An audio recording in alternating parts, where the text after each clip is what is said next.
기도하겠습니다. 여호와여, 내가 전심으로 부르짖었사오니 내게 응답하소서. 내가 주의 교훈들을 지키리이다. 내가 주께 부르짖었사오니 나를 구원하소서. 내가 주의 증거들을 지키리이다.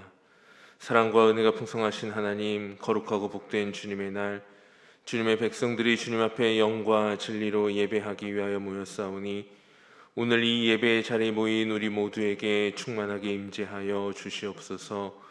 오늘 우리가 하나님께 예배드리는 이 시간, 우리가 주를 전심으로 부르고 바라보게 하시며 우리에게 응답하시는 주의 교훈을 받고 누리는 우리 모두가 되게 하여 주옵소서. 우리 주님 예수 그리스도의 이름으로 기원하옵나이다. 아멘.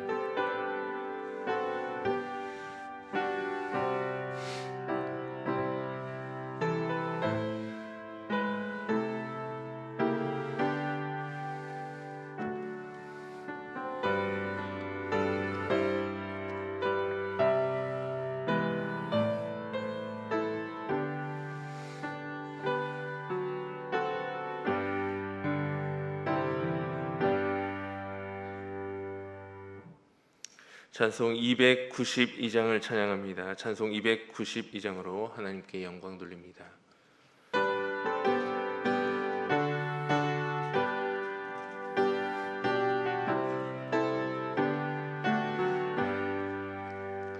주 없이 살 수 없네 죄인의 구주여, 그 귀한 보배 피로 날 구속하소서.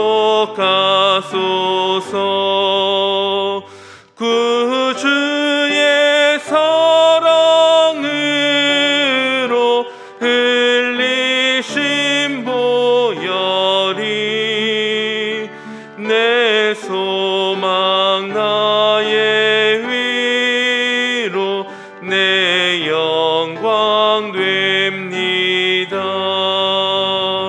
주 없이 살 수 없네 나 혼자 못 서리.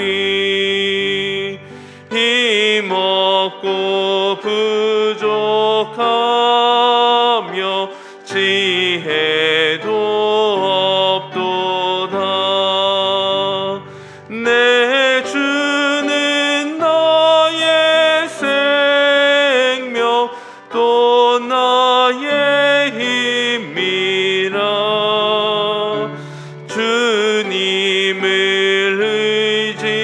의지하여 지혜를 얻으리. 주 없이 살 수 없네 내 주는 하신다. 내 영의 깊은 간구 마음의 소원을 주밖에 나의 마음 네 알아주리요. 내 마음 위로하사 평온케 하시네. 주 없이 살 수 없네 세월이 흐르고 이 깊은 고독 속에 내 생명 끝나도 사나운 풍랑일 때 날 지켜주시니 내 곁에 계신 주님 늘 힘이 됩니다.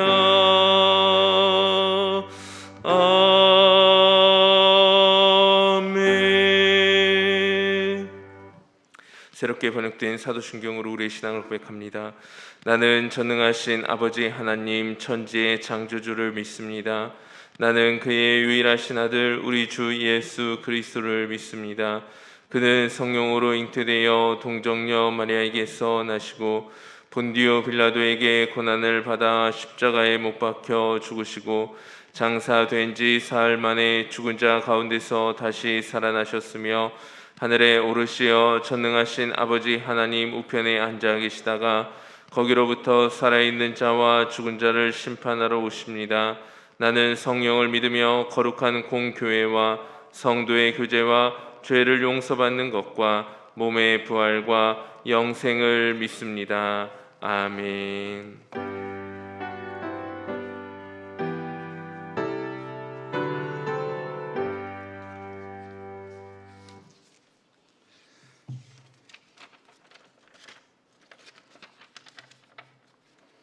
다 같이 하나님 앞에 기도드리겠습니다.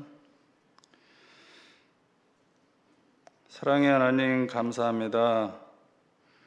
무더웠던 여름도 지나가고 결실의 계절을 지나가면서 어느덧 추운 겨울을 걱정해야 하는 시간이 다가오는 것을 보면서 하나님의 자연을 다스리는 섭리에 대해 다시 한번 생각할 수 있는 시간 갖게 하심에 감사드립니다. 오늘도 거룩한 성회를 허락하시고 하나님 전에 나와 신령과 진정으로 예배 드릴 수 있게 저희들의 마음을 열어주시고 허락하심에 감사드립니다. 예배 드리는 시간 이곳에 모여 머리 숙인 성도님들을 통하여 하나님 영광 받으시고 저희들에게는 합당한 은혜 내려주실 줄 믿고 감사드립니다. 삶에 지쳐 알고 지은 죄 모르고 지은 죄 다 회개하게 하시고 작년 초부터 지금까지 코로나19라는 감염병으로 우리나라를 비롯한 전 세계가 인간의 삶을 이어가는 데 있어 수많은 어려움을 겪고 있는 중에 백신 접종으로 이제는 위드 코로나 시대를 눈앞에 두고 있는 실정입니다. 모든 사람들의 삶이 하루속히 일상으로 회복되어 그동안 망가졌던 경제생활의 피폐함으로 정상적인 생활에서 벗어나서 많은 사람들이 힘들게 싸우고 있는 일들이 멈출 수 있도록 도와주시옵소서. 백신의 효능 때문이라 말하는 사람이 많지만 사람의 힘으로는 아무것도 할 수 없음을 고백합니다. 만물의 생사화복을 주관하시고 자연의 섭리를 이루시는 하나님만이 이 모든 시기를 끝내실 수 있는 유일한 분이시라는 것을 많은 사람들이 깨달을 수 있게 하시고 믿는 자들부터 하나님을 두려워하게 하시고 더욱더 하나님을 섬기며 찬양할 수 있도록 굳건한 믿음, 흔들리지 않는 하나님의 사랑하는 마음을 심어주시옵소서. 이 시간 말씀을 준비하신 위임 목사님, 말씀 전하실 때마다 듣는 자들의 심령에 깨달을 수 있는 지혜를 주시고 하나님의 사자로서 사명을 잘 감당하실 수 있도록 영육간에 강건하게 하여 주시옵소서. 또한 이 예배를 위하여 준비하시고 봉사하시는 수많은 손길들의 수고로움도 하나님께서 은혜 베풀어 주시기를 기도합니다. 예배 시작 시간이 오니 마치는 시간까지 사탄 마귀가 이 예배 시간에 틈타지 못하게 하시고 오직 하나님만 크신 영광 받으실 줄 믿고 감사드리며 예수님의 거룩하신 이름으로 기도드리옵나이다. 아멘.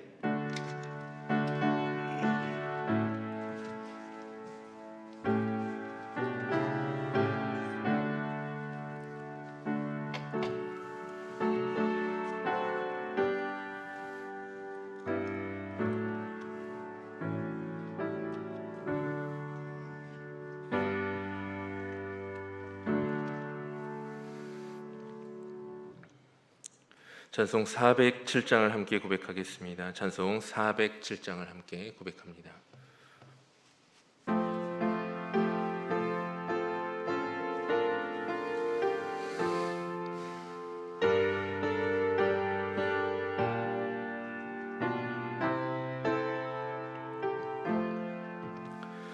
구주와 함께 언제나 죽었으니 구주와 함께 나 살았도다. 영광의 그날에 이르도록 언제나 주만 바라봅니다. 언제나 주는 날 사랑하사 언제나 새 생명 주시나니 영광의 그날에 이르도록 언제나 주만 바라봅니다. 맘속에 시험을 받을 때와 무거운 근심이 있을 때에 주께서 그때도 같이 하사 언제나 나를 도와주시네. 언제나 주는 날 사랑하사 언제나 새 생명 주시나니 영광의 그날에 이르도록 언제나 주만 바라봅니다. 뼈 아픈 눈물을 흘릴 때와 쓰라린 마음으로 탄식할 때 주께서 그때도 같이 하사 언제나 나를 생각하시네. 언제나 주는 날 사랑하사 언제나 새 생명 주시나니 영광의 그날에 이르도록 언제나 주만 바라봅니다. 내 몸의 약함을 아시는 주 못 고칠 질병이 아주 없네. 괴로운 날이나 기쁜 때나 언제나 나와 함께 계시네. 언제나 주는 날 사랑하사 언제나 새 생명 주시나니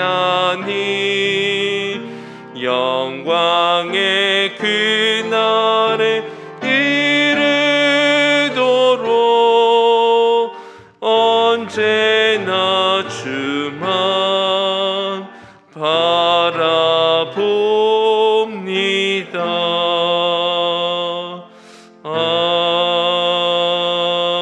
아멘. 오늘 하나님께서 우리에게 주신 말씀 먼저 이사야 42장 3절에서 4절까지의 말씀 보도록 하겠습니다. 오늘 이사야 42장 3절에서 4절, 요한복음 8장 1절에서 11절의 말씀을 읽도록 하겠습니다. 먼저 이사야 42장 3절에서 4절의 말씀, 구약 1018쪽에 있는 말씀입니다. 이사야 42장 3절에서 4절의 말씀 읽겠습니다. 상한 갈대를 꺾지 아니하며 꺼져가는 등불을 끄지 아니하고 진실로 정의를 시행할 것이며 그는 쇠하지 아니하며 낙담하지 아니하고 세상에 정의를 세우기에 이르리니 섬들이 그 교훈을 앙망하리라. 요한복음 8장 1절에서 11절의 말씀을 봉독하도록 하겠습니다. 요한복음 8장 1절에서 11절의 말씀은 신약 157쪽에 있는 말씀입니다.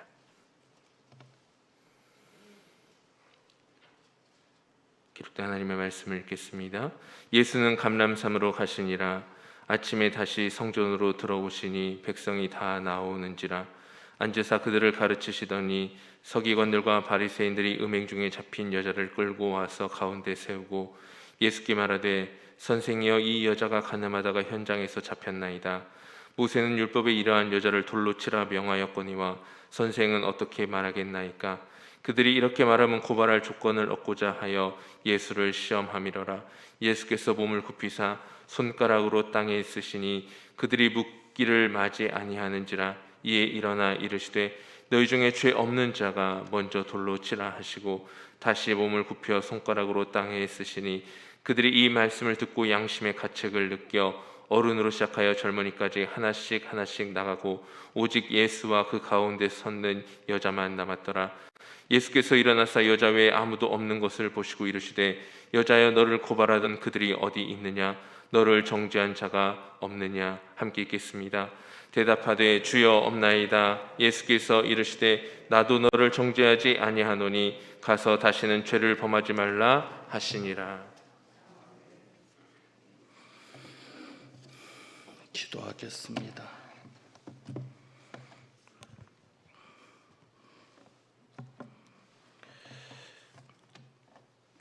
하나님 아버지, 오늘도 말씀 앞에 섭니다. 이 시간 온전히 성령께서 역사하여 주옵소서.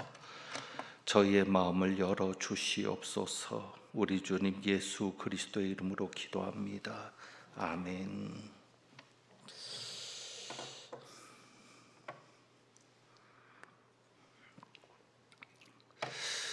오늘 읽은 본문은 음행 중에 잡혀온 여인의 이야기입니다. 한 구절씩 쭉 보면서 정리하려고 합니다. 8장 이전에 7장에 보면 반복해서 나오는 이야기가 있습니다. 그것이 바로 예수님을 죽이려고 하는 내용입니다. 초막절로 알려진 명절에 예수님께서 예루살렘에 계실 때 예수님을 잡아 죽이려고 하는 시도가 있었습니다. 7장 25절을 봅니다. 사람 중에서 어떤 사람들이 말하죠. 이는 그들이 죽이고자 하는 그 사람이 아니냐. 그래서 예수를 죽이려고 하는 시도가 이전부터 있었던 것을 알 수 있고 30절에서도 그들이 예수를 잡고자 하나 손을 대는 자가 없으니 또한 여기서 역시 예수를 잡고자 하는 시도가 있음을 보입니다. 32절도 그렇습니다. 대제사장들과 바리새인들이 그를 잡으려고 아랫사람들을 보내니라고 말을 합니다. 그리고 44절에 가서도 그 중에서 그를 잡고자 하는 자들도 있으나 손을 대는 자가 없었더라. 이렇게 계속해서 반복적으로 이야기되는 것이 예수님을 잡으려고 하는, 예수님을 죽이려고 하는 시도가 있었음을 말하고 있습니다. 그러니까 예수님은 자신을 붙잡으려고 했던 일을 아십니다. 여기 아랫사람이라고 돼 있는데 성전의 경비병들도 포함되어 있습니다. 대제사장들이 성전을 지키기 위해 고용한 이들까지도 예수님을 잡으려고 했던 것인데 예수님은 그러한 시도들을 아십니다. 자기를 죽이려는 시도를 예수님이 아시는데 오늘 말씀에 보면 그런데 아침에 다시 감람산으로 가셨다가 성전으로 돌아오셨던 겁니다. 그래서 1절에 보면 예수는 감람산으로 가시니라 습관을 따라서 기도하면서 쉬시기 위해 감람산으로 가셨다가 2절에 아침에 다시 성전으로 들어오시니라고 말을 합니다. 여기 아침이라고 하는 것은 아직 해 뜨기 전의 시간입니다. 해가 뜨기 전에 아직 캄캄할 때의 아침인데 자기를 죽이려고 하는 시도가 있었음을 아시면서도 예수님이 다시 성전으로 들어오시는 겁니다. 어쩌면 자기를 죽이기 위해서 대제사장들이나 바리새인들이 아랫사람들을 시켜서 잠복하고 있었을지도 모릅니다. 성전 문을 지키고 있을지도 모르는데, 그러니까 이 사람들은 사람들이 모이기 전에 예수님을 잡으려 했을 겁니다. 그렇기 때문에 사람들이 모이기 전인 바로 그 시간, 이 아침 시간에 예수님이 붙잡힐 수도 있음에도 불구하고 예수님은 성전에 들어가시는 겁니다. 그러니까 예수님은 성전을 피해 가실 수 있었습니다. 하지만 피해 가지 않으십니다. 우리는 여기에서 첫 번째 교훈을 발견합니다. 하나님을 두려워하는 사람은 사람을 두려워하지 않습니다. 하나님을 두려워하는 자들은 사람을 두려워하지 않습니다. 사람을 두려워하면 반대로 하나님을 두려워하지 않습니다. 과연 우리는 어떤 사람들입니까? 하나님을 두려워하는 사람들입니까? 아니면 사람을 두려워하는 사람들입니까? 사람을 두려워하는 삶을 살면 하나님이 그렇게 역사하시는 겁니다. 그러니까 사람을 두려워하지 않게 되면 하나님이 역사하시고, 하나님을 두려워하지 않는 자들에게는 사람을 두려워할 수밖에 없도록 하나님이 역사하시는 겁니다. 그래서 오늘 이 시간 예수님의 이 담대함처럼 하나님을 두려워해야지 사람을 두려워하는 그런 어리석음이 없기를 바랍니다. 이제 바리새인들은 율법의 문제를 가지고 예수님을 얽어맬 계략을 세우고 있습니다. 이들은 밤에 간음하다가 붙잡혔다고 하는 여자를, 그러니까 밤중에 여자를 붙잡습니다. 간음하다가 붙잡힌 이 여자를 밤새 데리고 있다가 아침에 예수님에게로 데려옵니다. 아마도 일부러 예수님을 욕보이기 위해서 진작부터 오랜 계획을 세웠을 것 같습니다. 그러니까 평소에 간음 행위로 의심을 받던 그 혐의를 가지고 있었던 여인을 지켜보는 겁니다. 눈여겨보고 있다가 현장을 급습했을 것입니다. 그리고는 밤새 데리고 있다가 사람들이 많이 모인 시간을 골라서 아무 때나 예수님에게로 그 여인을 끌고 오는 게 아니라 사람들이 많이 모인 시간을 골라서 일부러 예수님 앞으로 데리고 옵니다.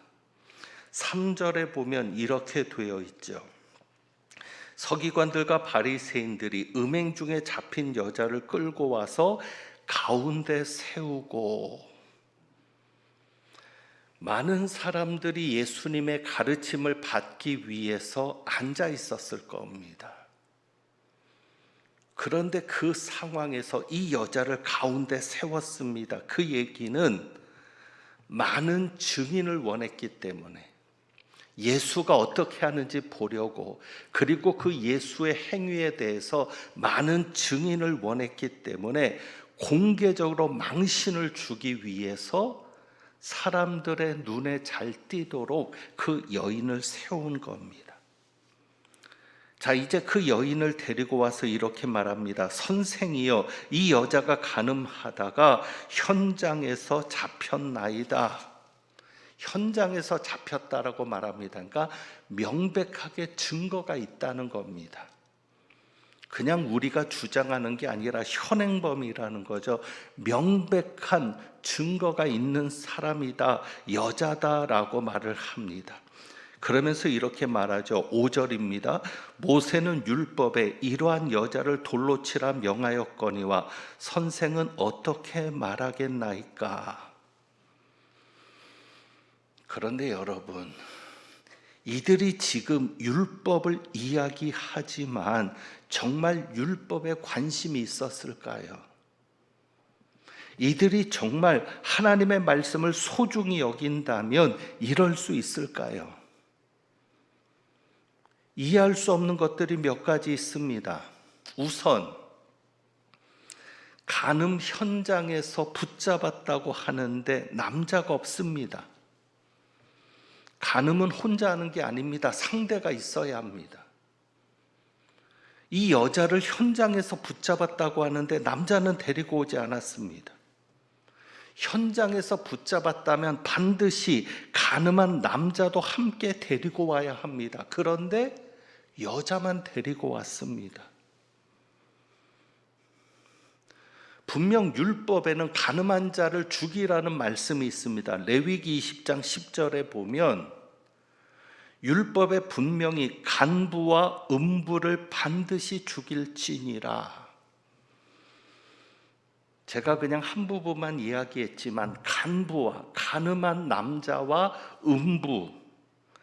음란한 여자를 반드시 죽일지니라. 그러니까 율법은 뭐라고 얘기하고 있어요?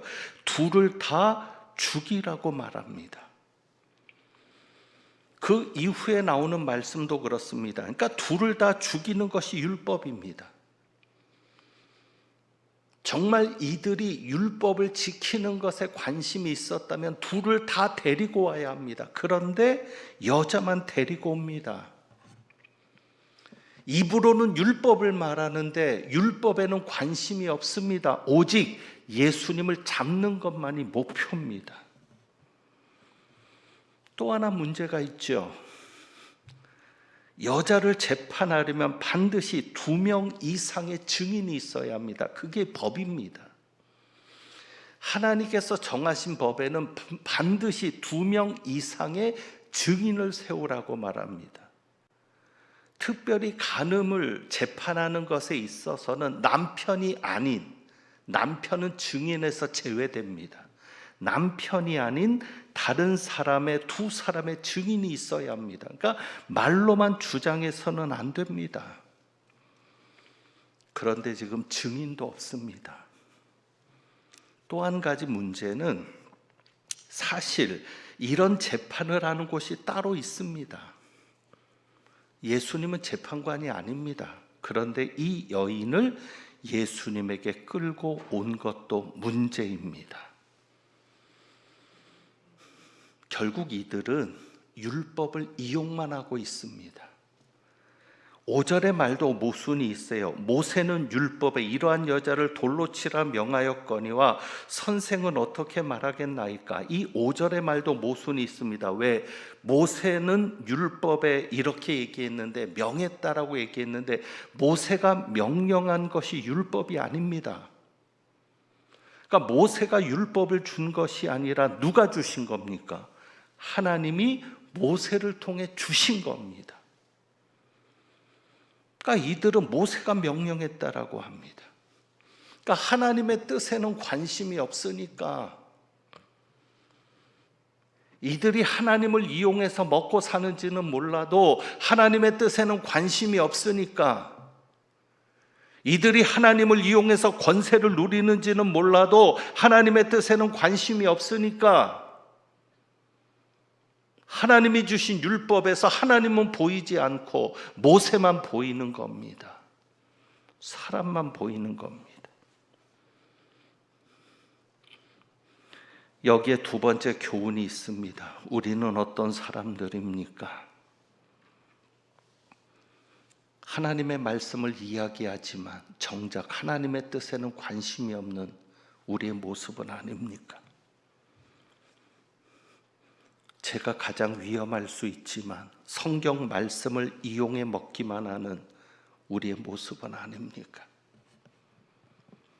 정말 여러분의 눈앞에는 하나님이 보이긴 한 겁니까? 하나님 앞에 나와서 예배한다고 하는 여러분의 눈앞에는 정말 하나님이 보이기나 한 것이고 하나님을 의식하며 살기나 하시는 것입니까? 하나님의 뜻에는 1도 관심이 없으면서 입으로만 하나님의 말씀을 이야기하는 그런 우리의 모습은 아닙니까? 바리새인들은 모세를 강조합니다. 모세는 율법에, 모세를 강조하면서 반드시 율법에 따라 행해야 한다고 예수님을 압박하고 있는 것입니다. 자, 여기에서 예수님께서 어떻게 대답하여야겠습니까? 만약에 여자를 용서하라고 한다면 이들은 이렇게 비난할 겁니다. 모세 율법을 범한다라고 말할 겁니다. 그리고 이 사람은 율법도 모르는 자다 라면서 공개적으로 비난할 수 있습니다. 많은 사람들이 예수님의 가르침을 받는데 그들 앞에서 예수는 율법도 모르는 자라고 비난할 거리를 제공하는 겁니다. 그렇다고 예수님이 돌로 치라고 말할 수 있습니까? 그러면 아마도 이렇게 이야기할 겁니다. 사랑이 없고 죄인을 불쌍히 여기는 자가 아니다. 예수는 사랑이 있지 않다. 죄인을 불쌍히 여기지도 않는다. 그리고 무엇보다도 결정적으로 예수님이 체포당할 거리를 제공합니다. 만약에 돌로 치라고 하면 예수님을 로마에 고발할 겁니다. 왜냐하면 유대인들은 사람을 죽일 권리를 갖지 못하거든요. 로마의 지배하에 있었기 때문에 유대인 줄 누구도 사람을 함부로 죽일 수 없습니다. 자, 명절이라 사람들이 많이 모였습니다. 초막절이었죠. 예루살렘에 사람들이 많이 모이니 여러분 이해될 겁니다. 로마 군인들도 쫙 깔렸습니다. 군중들이 모이는 곳이니까 언제 어느 때 어떤 사태가 일어날지를 모르니까 로마 군인들이 요소요소에서 성전 안에서도 다녔을 겁니다. 유대인들을 감시하면서. 자, 그러면 만약에 예수님이 돌로 치라고 말 한마디를 하면 바로 로마 군인들에게 고발할 겁니다. 저 사람이 사람을 죽이라고 했다고. 그러면 로마 군인이 바로 예수님을 붙잡아 갈 수도 있는 상황입니다. 그러니까 바리새인들은 이 상황을 너무 잘 아니까 예수님을 곤경에 몰아놓고 있는 겁니다. 모세 율법을 따라서 죽이라고 하면 예수님은 체포당할 수 있는 것이고, 그렇다고 율법을 무시하면 사람들은 더 이상 예수님을 따르지 않을 것입니다. 예수님께서 뭐라고 해야 됩니까? 둘 중에 한 가지가 답인데, 그때 예수님은 땅에 글을 쓰십니다. 바로 그 내용이죠. 6절입니다. 그들이 이렇게 말하면 고발할 조건을 얻고자 하여 예수를 시험함이로라. 어떻게 대답해도 예수님이 걸리게 되어 있습니다. 그럴 때 예수님이 몸을 굽히사 손가락으로 땅에 쓰시니, 왜 예수님께서 이때 손가락으로 땅에 글을 쓰셨을까요? 자, 이 날은 명절의 8번째 날입니다. 명절의 8번째 날은 안식일로 알려져 있습니다. 안식일이라고 하는 것이 특별히 이 성경 속엔 없지만 명절의 8번째 날은 안식일로 알려져 있습니다. 우리가 아는 대로 안식일은 일을 하지 않아야 합니다. 일을 해서는 안 됩니다. 그런데 랍비들은 여러 가지 안식일 규례를 만들어 놓은 거예요. 그 중에 하나가 글을 쓰는 것도 일입니다. 그러니까 안식일에는 글도 쓰지 못하게 한 겁니다. 그런데 예외가 있습니다. 흙에다 글을 쓰는 것은 허용합니다. 그러니까 종이에 잉크로 글을 쓰는 것은 안식일을 범하는 겁니다. 그래서 영원히 글씨를 남기는 것은 안식일을 범하는 거지만 흙에다 글을 쓰는 것은 글씨가 없어질 수 있는 것이기 때문에 그것은 허용이 되는 겁니다. 누구보다도 율법을 잘한다고 얘기하는 그들 앞에서 예수님은 이것을 보여주는 겁니다. 무엇을요? 나는 너희들보다 더 율법을 잘 알고 있다. 그들이 허용하는 흙에다 글을 씀으로 해서 서기관들과 바리새인들에게 율법을 잘 알고 있음을 보여주는 겁니다.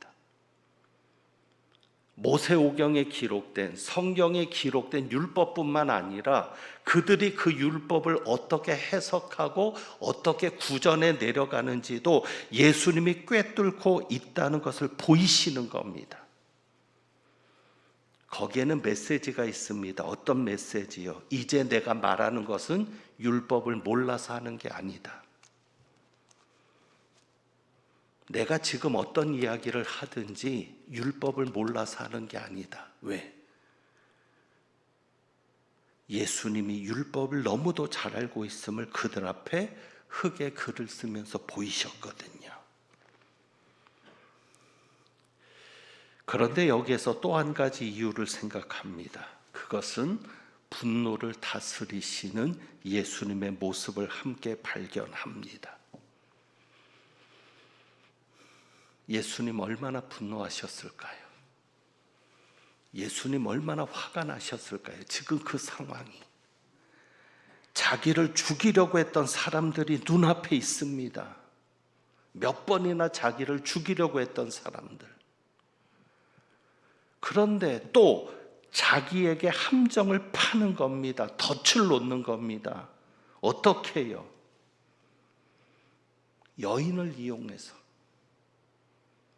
하나님에게는 조금도 관심이 없고 하나님을 팔아서 자기들의 이익을 챙기는 그들이 율법을 언급하면서 율법을 이용해 먹고 불쌍한 여인을 이용해서 자기에게 덫을 놓는 겁니다.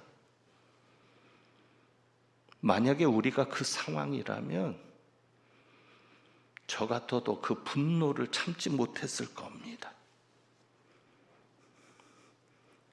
예수님은 그때 화를 내지 않으시고, 화를 내실 수 있겠지만 분노하지 않으시고 땅에 글을 쓰십니다. 무엇일까요? 땅에 글을 쓰는 그 시간이 분노를 다스리는 시간입니다. 여러분, 저도 화를 내는 사람 중에 하나지만 화를 내는 것은 아무 유익이 없습니다. 분노는 오히려 나를 상하게 할 뿐입니다. 세 번째 교훈입니다. 화가 날 때 바로 반응하지 않기를 바랍니다. 예수님처럼 무언가를 통해서 화가 나는 그 시간, 분노하게 되는 그 시간을 견딜 수 있기를 바라고 분노를 다스릴 수 있기를 바랍니다. 나머지 부분은 다음에 또 이어서 설명해 나가겠습니다. 오늘은 전반부만 말씀을 드렸는데 다음 시간엔 이사야서 말씀까지 연결해서 우리가 같이 볼 텐데 오늘 읽어가면서 세 가지를 정리합니다. 첫째는 사람을 두려워하지 말고 하나님을 두려워하는 사람들이 되십시오. 말씀을 이용해 먹는 사람들이 되지 마십시오.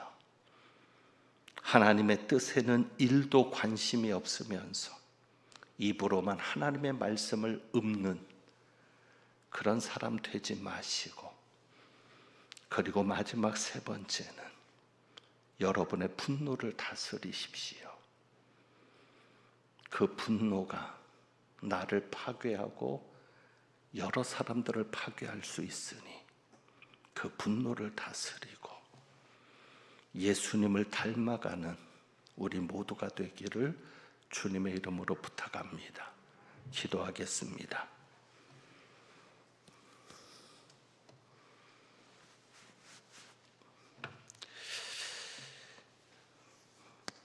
하나님 아버지, 예수님 닮기 원합니다.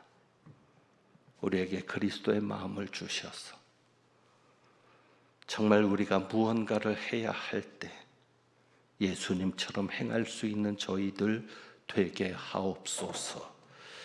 우리 주님 예수 그리스도의 이름으로 기도합니다. 아멘. 찬송 드립니다. 452장 찬송합니다.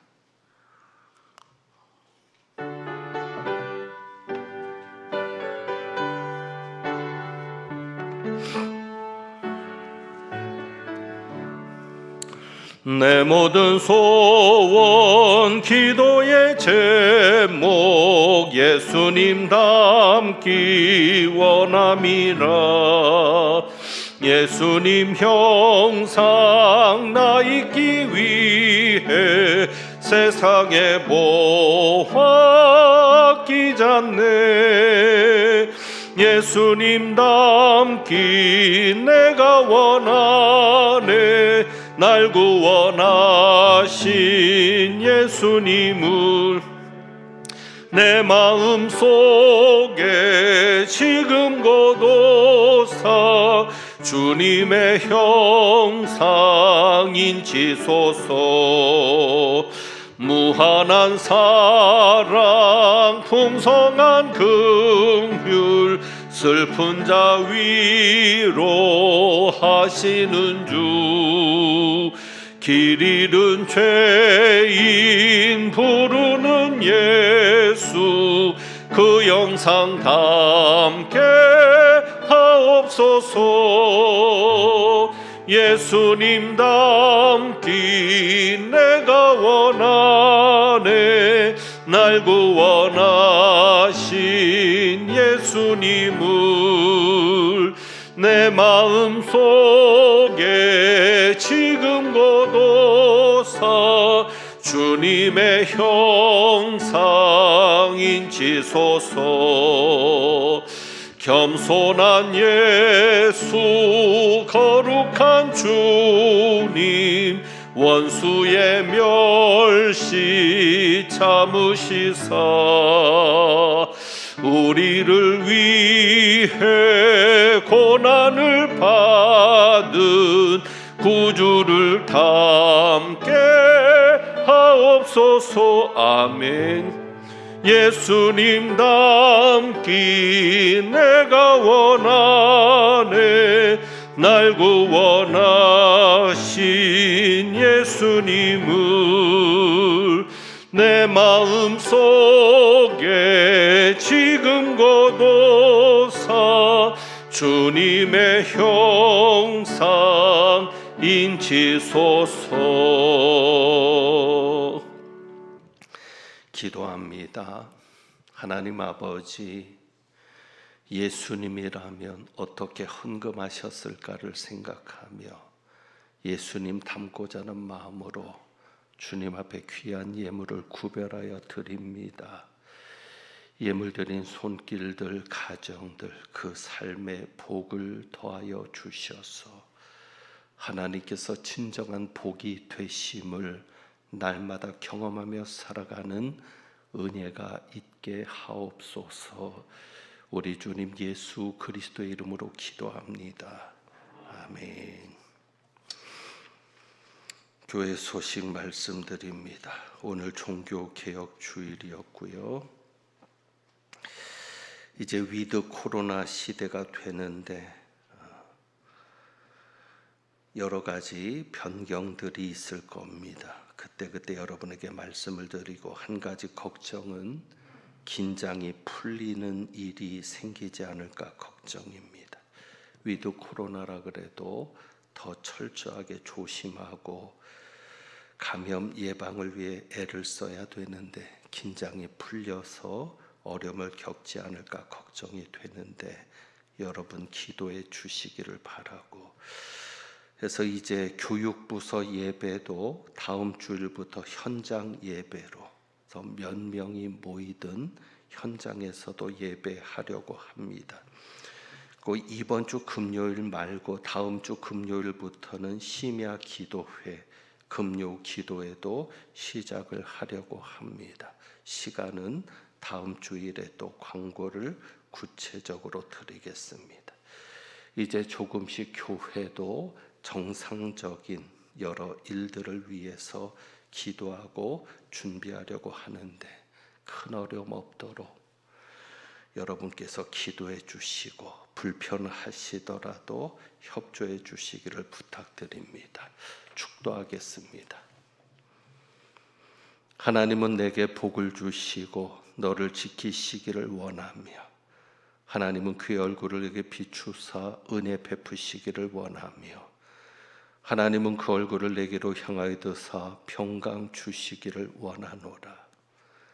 오늘도 예수 그리스도께서 걸으신 그 길을 따라 걷고 예수님의 자취를 따라가며 예수님의 흔적을 따르며 예수님의 고난을 몸에 새기며 나가는 주님의 귀한 백성들 위에 우리 주님 예수 그리스도의 은혜와 아버지 하나님의 사랑과 성령님의 교통하시며 충만케 하심이 이제부터 영원까지 함께 하시기를 축원하옵나이다. 아멘.